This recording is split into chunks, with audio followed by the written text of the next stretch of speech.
राजा निमि ने पूछा, योगीश्वरों, आप लोग तो श्रेष्ठ आत्मज्ञानी और भगवान के परम भक्त हैं। कृपा करके यह बतलाइए कि जिनकी कामनाएं शांत नहीं हुई हैं, लौकिक पारलौकिक भोगों की लालसा मिटी नहीं है और मन एवं इंद्रियां भी वश में नहीं हैं, तथा जो प्रायः भगवान का भजन भी नहीं करते, ऐसे लोगों की क्या गति होती है।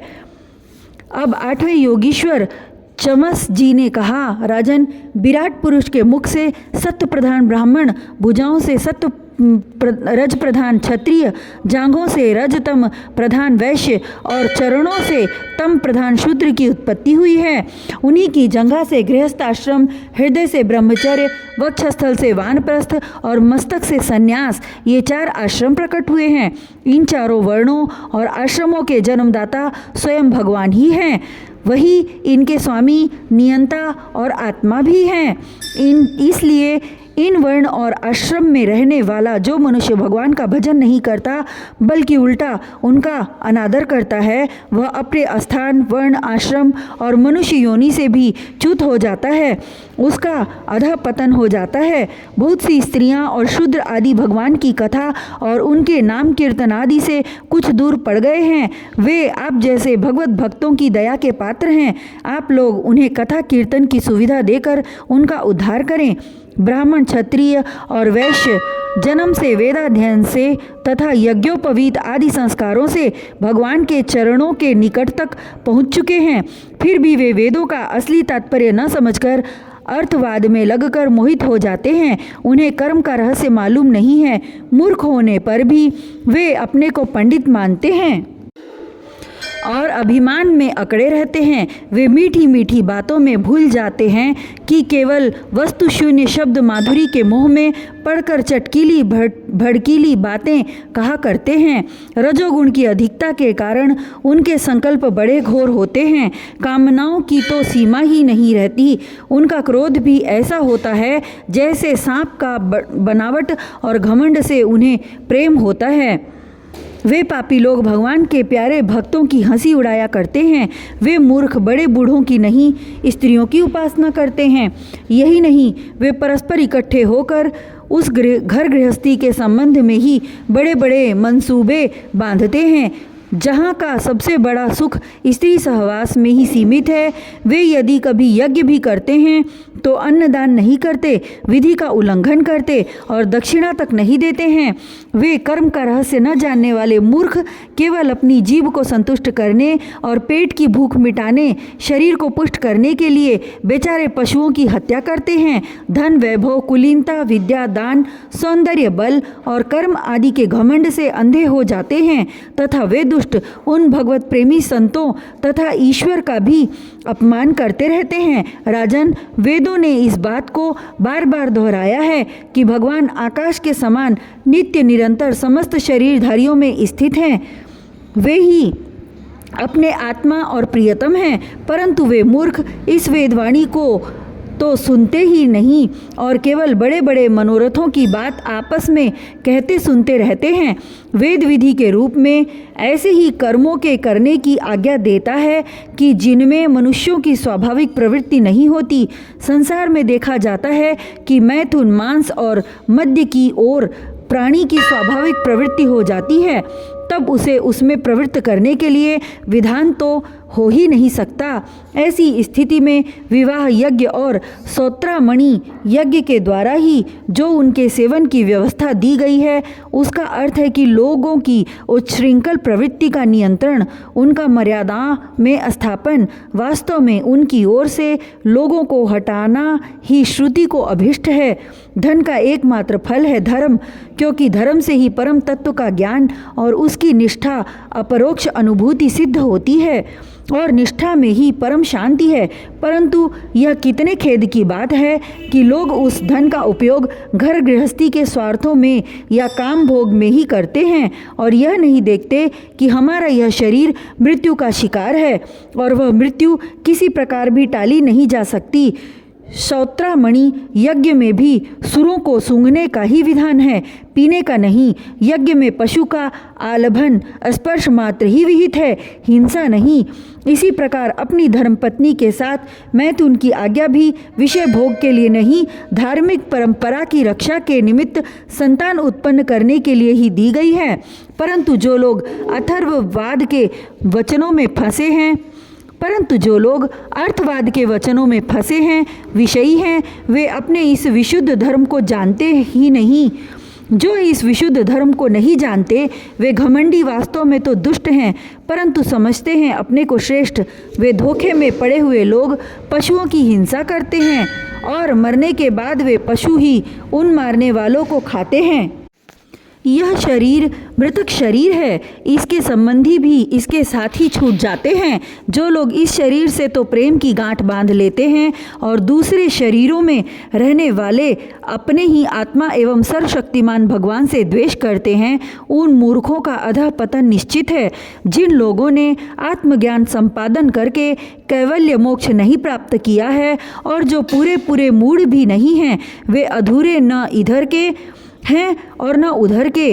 वे अर्थ धर्म काम इन तीनों पुरुषार्थों में फंसे रहते हैं, एक क्षण के लिए भी उन्हें शांति नहीं मिलती। वे अपने हाथों अपने पैरों में कुल्हाड़ी मार रहे हैं। ऐसे ही लोगों को आत्मघाती कहते हैं। अज्ञान को ही ज्ञान मानने वाले इन आत्मघातियों को कभी शांति नहीं मिलती। इनके कर्मों की परंपरा कभी शांत नहीं होती। काल भगवान सदा सर्वदा इनके मनोरथों पर पानी फेरते रहते हैं।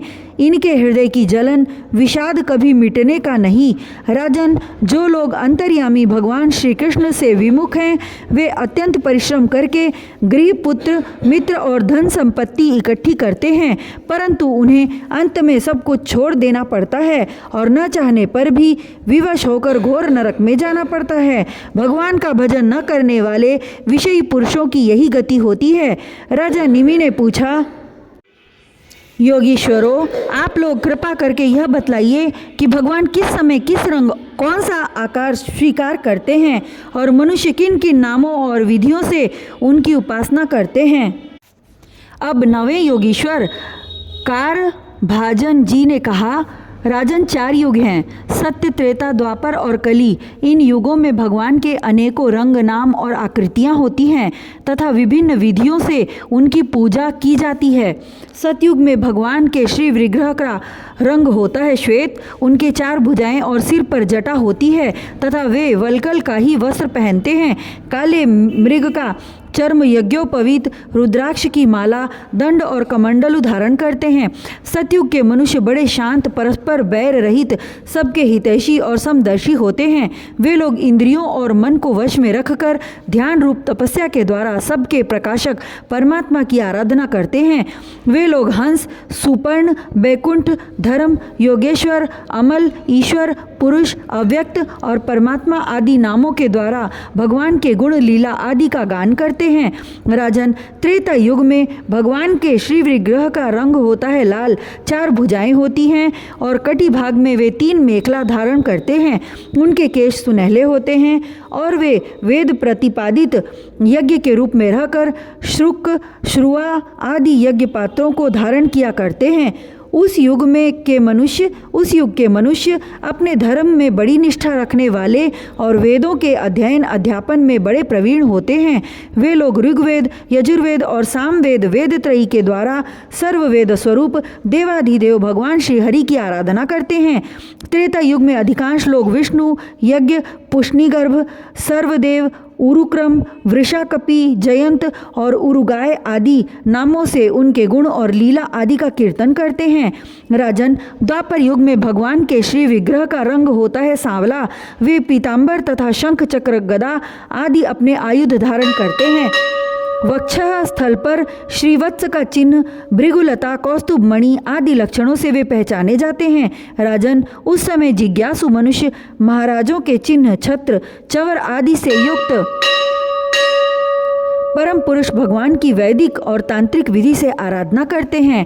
वे लोग इस प्रकार भगवान की स्तुति करते हैं, हे ज्ञान स्वरूप भगवान वासुदेव, एवं क्रिया शक्ति रूप संकर्षण हम आपको बार बार नमस्कार करते हैं। भगवान प्रद्युम्न और अनिरुद्ध के रूप में हम आपको नमस्कार करते हैं। ऋषि नारायण, महात्मा नर, विश्वेश्वर, विश्वरूप और सर्वभूतात्मा भगवान को हम नमस्कार करते हैं। राजन, द्वापर युग में इस प्रकार लोग जगदीश्वर भगवान की स्तुति करते हैं। अब कलयुग में अनेक तंत्रों के विधि विधान से भगवान की जैसी पूजा की जाती है उसका वर्णन सुनो। कलयुग में भगवान का श्री विग्रह होता है, कृष्ण वर्ण काले रंग का, जैसे नीलम मणि से उज्ज्वल कांति धारा निकलती रहती है, वैसे ही उनके अंग की छटा भी उज्ज्वल होती है। वे हृदय आदि अंग, कौस्तुभ आदि उपांग, सुदर्शन आदि अस्त्र और सुनंद प्रभृति पार्षदों से संयुक्त रहते हैं। कलयुग में श्रेष्ठ बुद्धि संपन्न पुरुष ऐसे यज्ञों के द्वारा उनकी आराधना करते हैं जिनमें नाम, गुण, लीला आदि के कीर्तन की प्रधानता रहती है। वे लोग भगवान की स्तुति इस प्रकार करते हैं। प्रभो, आप शरणागत रक्षक हैं। आपके चरणारविंद सदा सर्वदा ध्यान करने योग्य, माया मोह के कारण होने वाले सांसारिक पराजयों का अंत कर देने वाले तथा भक्तों की समस्त अभिष्ट वस्तुओं का दान करने वाले कामधेनु स्वरूप हैं। वे तीर्थों को भी तीर्थ बनाने वाले स्वयं परम तीर्थ रूप हैं। शिव, ब्रह्मा आदि बड़े बड़े देवता उन्हें नमस्कार करते हैं और चाहे जो कोई उनकी शरण में आ जाए उसे स्वीकार कर लेते हैं। सेवकों की समस्त आरती और विपत्ति के नाशक तथा संसार सागर से पार जाने के लिए जहाज हैं। महापुरुष, मैं आपके उन्हीं चरणारविंदों की वंदना करता हूँ। भगवान, आपके चरण कमलों की महिमा कौन कहे। रामावतार में अपने पिता दशरथ जी के वचनों से देवताओं के लिए भी वांछनीय दुस्त्यज राज्य लक्ष्मी को छोड़कर आपके चरण कमल वन वन घूमते फिरे। सचमुच आप धर्म निष्ठता की सीमा हैं। और महापुरुष अपनी प्रेयसी सीता जी के चाहने पर जानबूझकर आपके चरण कमल माया मृग के पीछे दौड़ते रहे।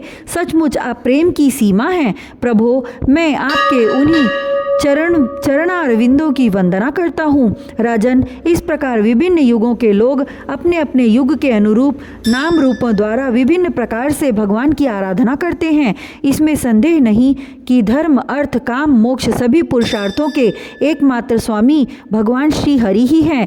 कलि युग में केवल संकीर्तन से ही सारे स्वार्थ और परमार्थ बन जाते हैं। इसलिए इस युग का गुण जानने वाले सारग्राही श्रेष्ठ पुरुष कलयुग की बड़ी प्रशंसा करते हैं, इससे बड़ा प्रेम करते हैं। देहाभिमानी जीव संसार चक्र में अनादिकाल से भटक रहे हैं। उनके लिए भगवान की लीला, गुण और नाम के कीर्तन से बढ़कर और कोई परम लाभ नहीं है, क्योंकि इससे संसार में भटकना मिट जाता है और परम शांति का अनुभव होता है।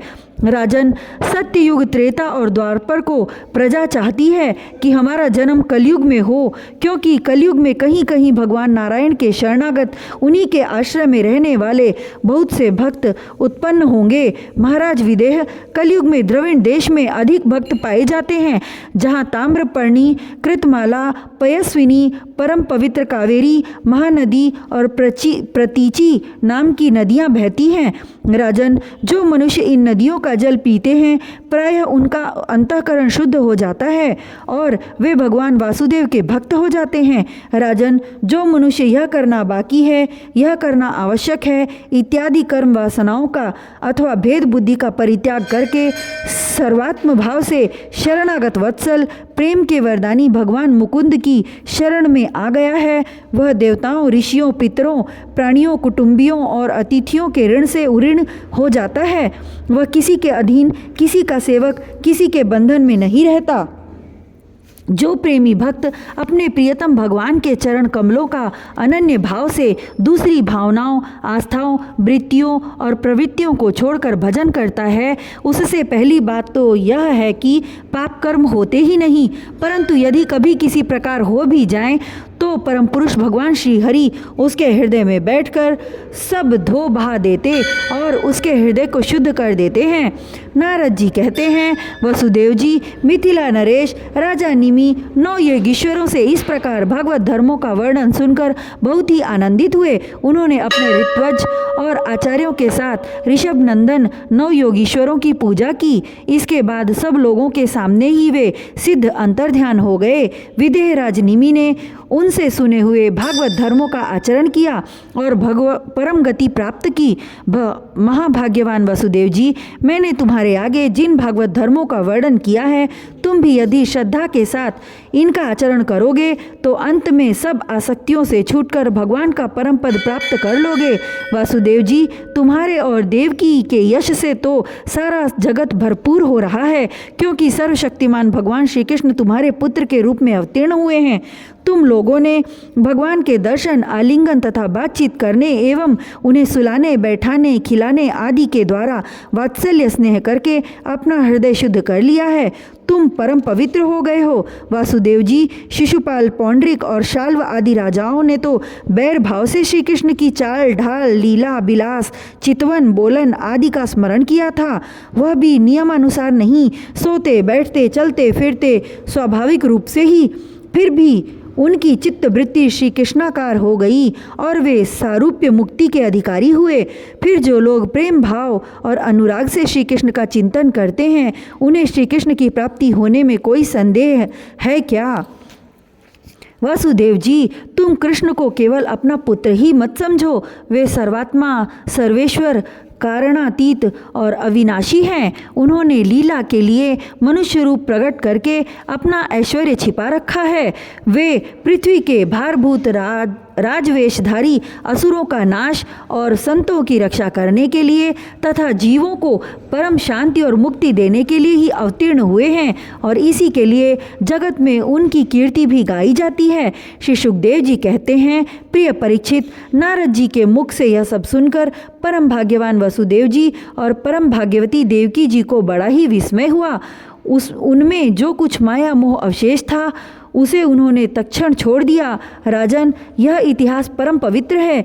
जो एकाग्र चित्त से इसे धारण करता है, वह अपना सारा शोक मोह दूर करके ब्रह्म पद को प्राप्त होता है।